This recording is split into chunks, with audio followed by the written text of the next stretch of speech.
पण आता रिसेंटली आपण बघितलं की जो पहलगामवर हल्ला झाला, आता तिथे असॅसिनेट केलं.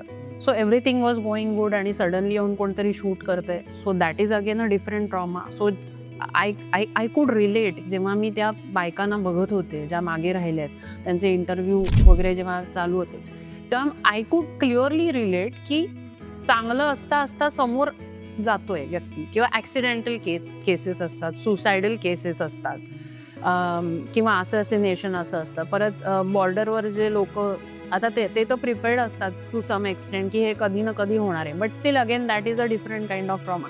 सो रिझन काय आहे जाण्यामागचं, ते पण मॅटर करतं. त्याच्यातून येणारा ट्रॉमा पण मॅटर करतो, त्याचा हिलिंग पिरियड पण मॅटर करतो. सो प्रत्येक व्यक्तीला वेगवेगळ्या प्रकारे तुम्हाला ट्रीट करावं लागतं, त्यांचं ऐकून घ्यावं लागतं. त्यांना काय काय प्रॉब्लेम्स आहेत, कोणी फायनान्शियली सबळ असेल,